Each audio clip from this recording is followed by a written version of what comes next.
Greetings, members, one and all of the Salivation Nation. Record gold prices aren't always a good thing. They can create an insurance headache and rising storage fees. Let's explore.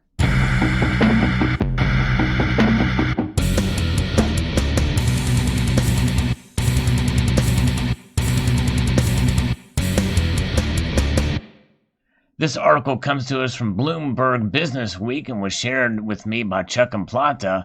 Fascinating indeed. We don't think about, the rising price of gold and the negatives that are come in terms of that. Now, obviously, there's the negatives that we think about. If the gold goes up, that typically means other aspects of the economy are not healthy, and that's what we have seen as of late. But there's also other problems that can arise from high gold prices. One of them outlined in this article here about insurance, but we'll also talk about storage fees as well too. Surging demand for gold means business is booming at the companies that store and protect the world's bullion. But record prices come with a catch. All those piles of yellow bars are suddenly much trickier to insure. For centuries, gold has been an irresistible target of heists, both real and fictional. And though theft on a major scale is rare, it can be hugely expensive. When armed burglars made off with about 3 tons of gold from a warehouse near Heathrow Airport in 1983, Lloyd's of London paid out for the lost metal, which at today's prices would be worth more than $180 million. Wow. Can you imagine that? I mean, just taking out just the logistics of carrying 3 tons of gold would have been quite something. The difficulty is that insurers place a cap on how much financial exposure they'll assume for each vault. As the price of gold rises, it gains as much as 37% this year. The number of insurable ounces at each site naturally shrinks. And so here we can see the vault limits due to insurance caps. The number of gold bars you can hold in a vault shrinks as the price of gold rallies. So here we can see here in this chart from Bloomberg, based off of $100 million insurance caps and 400-ounce gold bars. And we can see the date from 2019 when the gold price was $1,517 an ounce. They could hold 65,907 ounces, or 165 bars. But on April, it went up to $1,686, and they could hold less than that, 59,294.4 ounces, or 148 bars. Or that's what the limits to the vaults are. And then on August 31st of this year, 2020, it reached $1,967 an ounce. That's less per the vault at 50,818. That's about 15,000 less than when it was at 1517. That's only 127 bars. That's not a concern for holders of the biggest stashes of bullion worth tens of billions of dollars, as the article continues, because those hoards are too valuable to insure fully anyway. Large commercial banks such as J.P. Morgan, Chase, and HSBC Holdings that run some of London's biggest gold vaults assume the rest of the liability themselves. But for other storage facilities around the world, including the business-like hangars near Heathrow, and strong rooms buried deep in the Swiss Alps, surging gold prices can require a juggling act to ensure that the value of the gold they hold doesn't exceed their coverage. The limiting factor in this business is not the space, it's the insurance, says Ludwig Karl, board member of Swiss Gold Safe Limited, which manages vaults in the Alps. You could put all the gold in the world in a large storage space, but if you would never be able to get the insurance for it.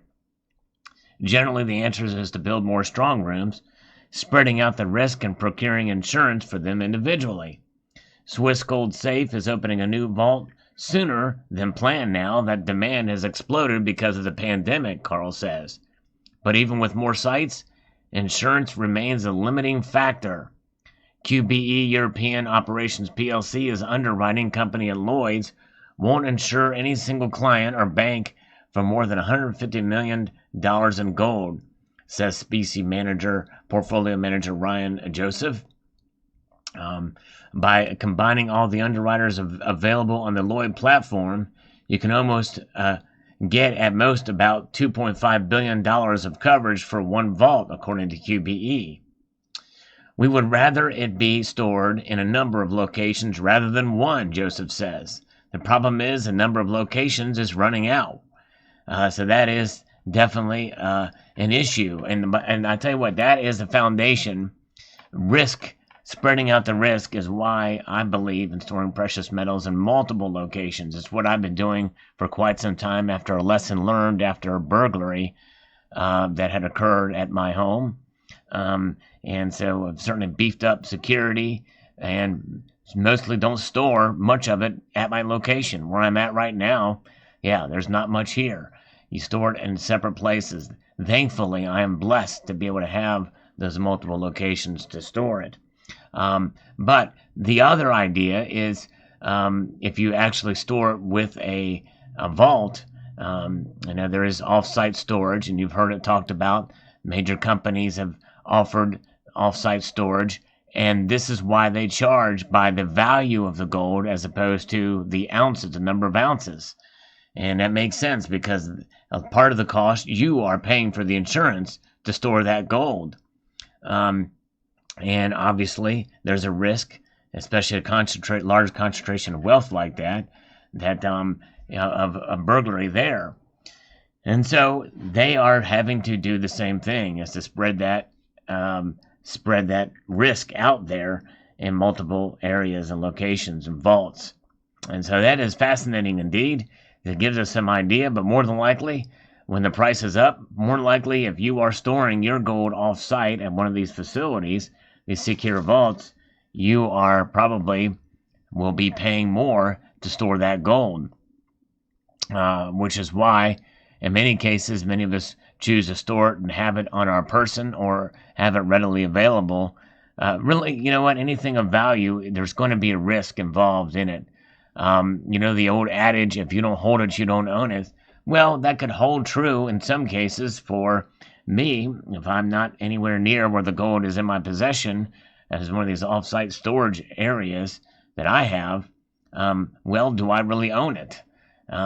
It's about getting to it and getting to it fairly quickly. Sometimes it can be trouble because you're limited to the scheduling of when you can have access to that location.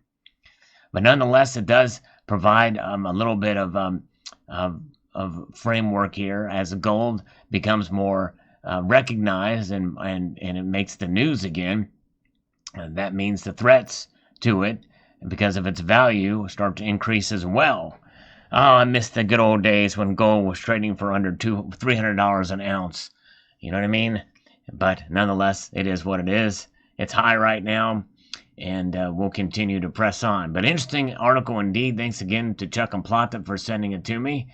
A very interesting and fascinating. Post your thoughts below about the insurance predicament with this type of situation, how these vaults store their gold. I'd like to extend a multitude of gratitude to you all and encourage you to please rate, share, comment, and subscribe.